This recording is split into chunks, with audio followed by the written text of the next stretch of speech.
Hi, this is Chandu Botharaju. Now we are going to discuss about the pledge stocks. అసలు pledge అంటే ఏంటిది అనే దాని గురించి మనం తెలుసుకుందాం అవుతున్నాం. ఫస్ట్ మీ ఏంజల్ వన్ అకౌంట్ ఇట్లా ఓపెన్ చేయండి. ఓపెన్ చేస్తే ఫస్ట్ ఫ్రంట్ పేజ్లో ఓపిస్తుంది అనమాట. అది హోమ్. ఇక్కడ అకౌంట్ మీద క్లిక్ చేసి ఇక్కడ ప్లెడ్జ్ హోల్డింగ్స్ అనేది దాని మీద క్లిక్ చేయండి. అసలు ప్లెడ్జ్ అంటే ఏంటంటే సింపుల్ అకౌంట్ చెప్పాలంటే తాకట్టు పెట్టడం.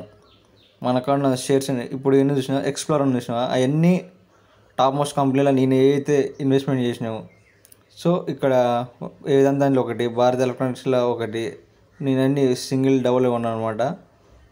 సో ఇప్పుడు ప్లెడ్జ్ మీద క్లిక్ చేద్దాం. ప్లెడ్జ్ మీద క్లిక్ చేస్తే వస్తుంది. Okay right. ఇప్పుడు ఇప్పుడు ఏమీ టాప్ మోస్ట్ కంపెనీ ఇవన్నీ ప్లెడ్జ్ పెట్టుకుంటే ఎక్స్పెక్టెడ్ వాల్యూ ఎంత అంటే ఇక్కడ కింద చూసారా 4761 రూపీస్ నాకు వస్తాయి అనమాట. సో ప్రధాన కార్నర్లో ఒకటి ఏం చూసారా హెయిర్ కట్ అని, అంటే నువ్వు ఇచ్చేదాని మీద పర్సెంటేజ్. ఇప్పుడు ఫర్ ఎగ్జాంపుల్ 100 రూపీస్ అనుకో, 100 రూపీస్లలో వాడు 25 రూపీస్ వాళ్ళ దగ్గరనే పెట్టుకుంటాడు వాడు.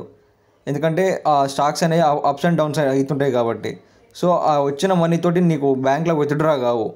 ఆ వచ్చిన మనీతోటి నువ్వు మళ్ళీ వేరే దాంట్లో ట్రేడింగ్ చేయొచ్చు, ఇంట్రాడే చేయొచ్చు, వేరే దాంట్లో ఇంకో లాంగ్ టైం ఇన్వెస్ట్మెంట్ చేసుకోవచ్చు. అంతేగాని ఆ మనీ విత్డ్రా చేసుకోవడం కుదరదు అనమాట. సో నేను ఇంత ఇన్వెస్ట్మెంట్ చేస్తే అయినా టాప్ మోస్ట్ మళ్ళీ కంపెనీలని కంపెనీకి ఒక్కో టైప్ ఆఫ్ హెయిర్ కట్ ఉంటుంది అనమాట. సో ఇగో మార్జిన్ ఇక్కడ హెయిర్ కట్ అని చూపిస్తుంది. ఒకదానికి 12.5%, ఒకదానికి 13.5% అట్లా ఉందన్నమాట. సో ఇక్కడ ప్రొసీడ్ టు ప్లెడ్జ్ అని చూసిన, ప్రొసీడ్ టు ప్లెడ్జ్ పైనే నాకు ఎంత నేను ఇన్వెస్ట్మెంట్ చేసింది.